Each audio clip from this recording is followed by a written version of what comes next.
On behalf of the government and the good people of Ekiti State, the land of honor.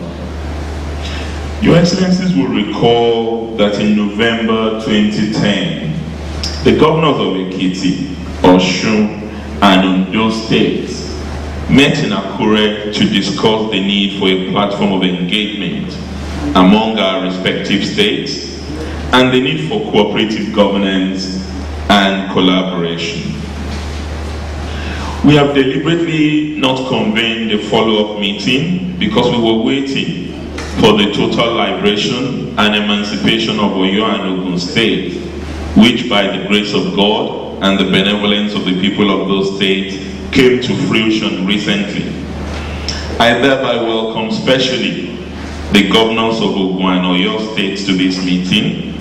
Also, I congratulate our brother, the governor of Lagos State, for his victory and subsequent re-election in the just concluded general elections.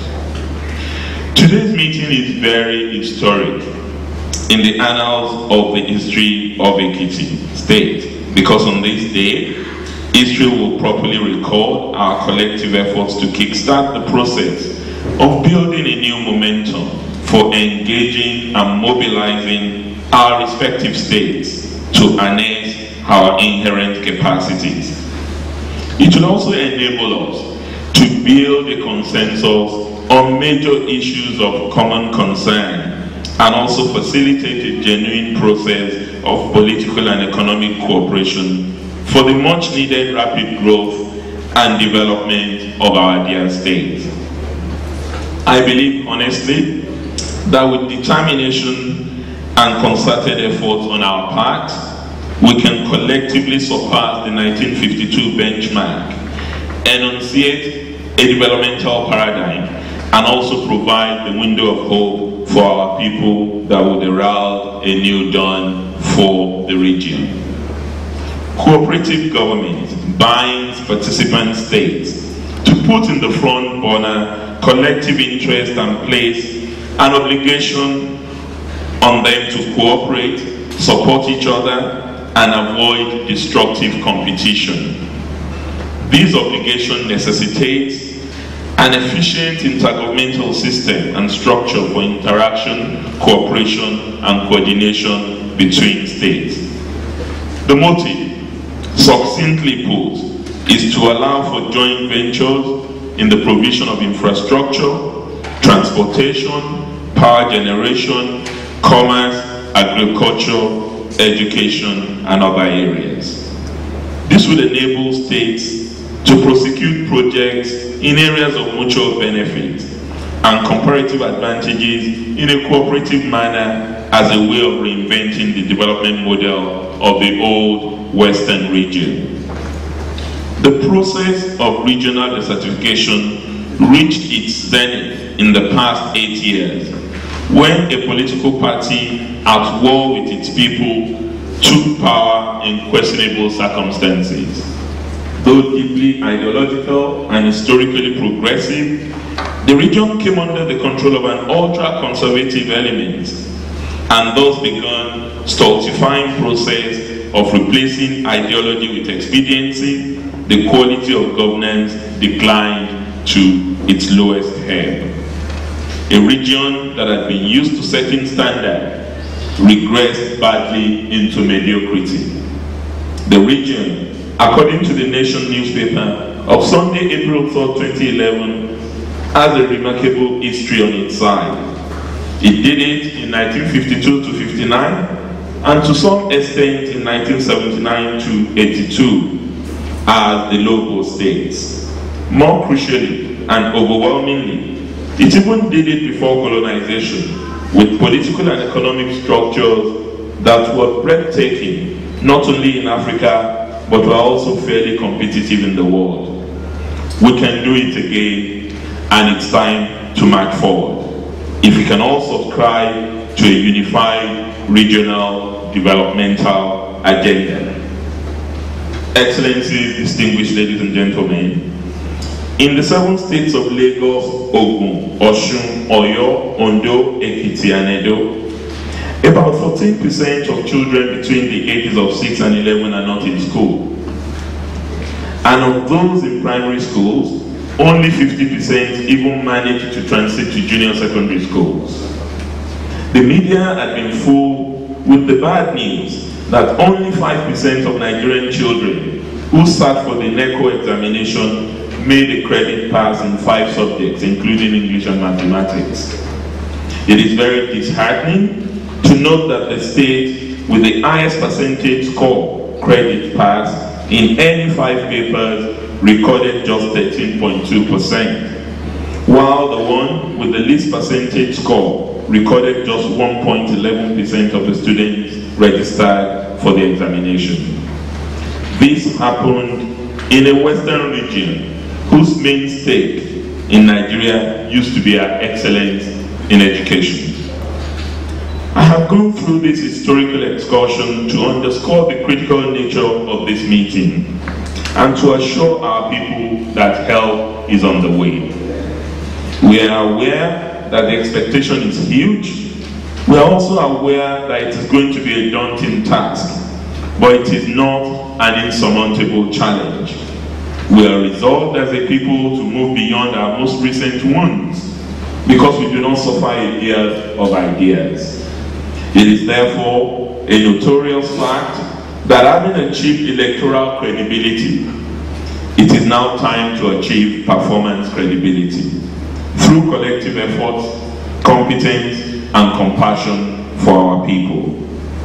Most of the critical issues which confront us today center on how to organize a livable society that guarantees a decent life for the greater number of our people. And they have been meticulously articulated by the late sage, Chief Obafemi Awolowo, in his book, The People's Republic, and the Strategy and Tactics of the People's Republic. They are opposites.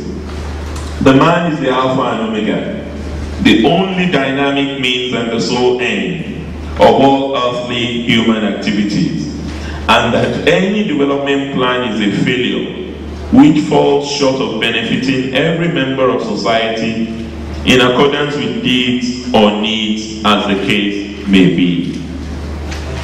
Your Excellencies, distinguished ladies and gentlemen, today's meeting represents a watershed in our determination to return the old Western region to the path of real growth and pragmatic development.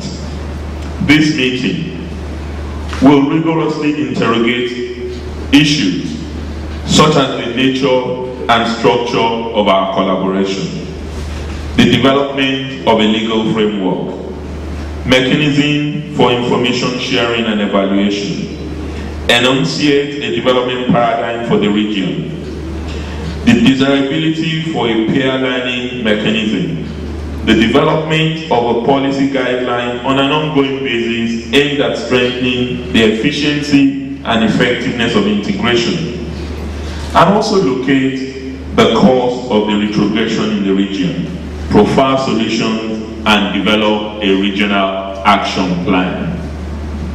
In concluding, Your Excellencies, we should remind ourselves that history has placed on our shoulders a very serious burden because we are heirs to a tradition of hope and tireless expectations, which, again, to quote the late sage Awolowo, who captured it repeatedly as Baoku, Ishe Oton, can we then give up? We return then, in the end, to the endless optimism of that eternal spirit of possibilities made manifest in the person and leadership of Chief Obafemi Awolowo. We cannot be tired of reminding ourselves of this. In the voiceover of the Unity Party of Nigeria anthem, Awo's voice rings through the ages. It is a duty we owe to our dream motherland, to our dear great motherland, to enhance her and to boost her in the eyes of the entire world. Your Excellencies, distinguished ladies and gentlemen, once again I welcome you to this epoch-making event in the land of honor, and I wish all of us a successful and fruitful deliberation.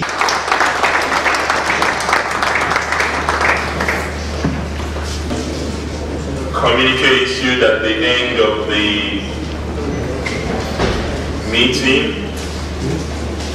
Governors from Western Nigeria held in Ado-Ekiti on Friday, 8th July 2011, in the Executive Council chamber of the Ekiti State Governor's Office. Meeting considered a regional plan of action of cooperation and socio-economic integration for rapid growth and development for the people of Western Nigeria in particular, and Nigeria as a whole. The meeting hosted by the Governor of Ekiti State was attended by His Excellency Dr. Olusegun Mimiko of Ondo State, His Excellency Senator Abiola Ajimobi of Oyo State, His Excellency Senator Ibikunle Amosun of Ogun State, His Excellency Ogbeni Ralph Aregbesola, represented by Her Excellency the Deputy Governor, Otumba Titulala Ifomori. Meeting received apologies from the governors of Lagos and Edo State. The meeting held against the backdrop of the need to facilitate the process of political, legal, and socio-economic cooperation and collaboration for rapid growth and development in Western Nigeria. Meeting agreed on the need for a gradual developmental regional strategy. Meeting resolved to pool resources, collaborate, and achieve economies of scale. Meeting decided that a 21-member technical committee should be set up to appraise the given developmental issues and advise member states on the nature and structure of collaboration.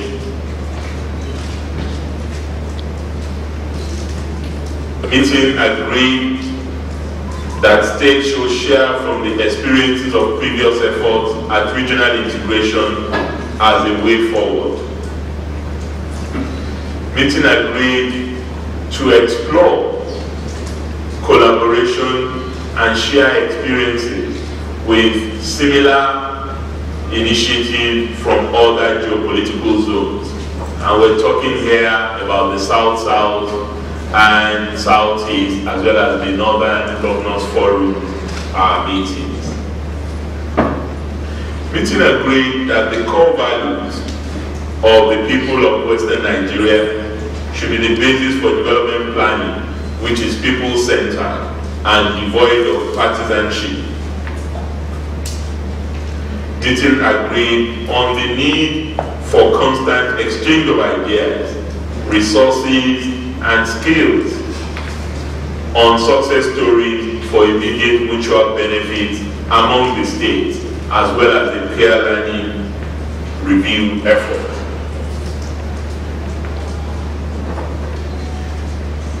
Meeting thanked the governors of participating states for sharing in this historic moment where all have determined that it's time again for Western Nigeria to lead the way and show the path for development and economic integration within the Federal Republic of Nigeria. Thank you.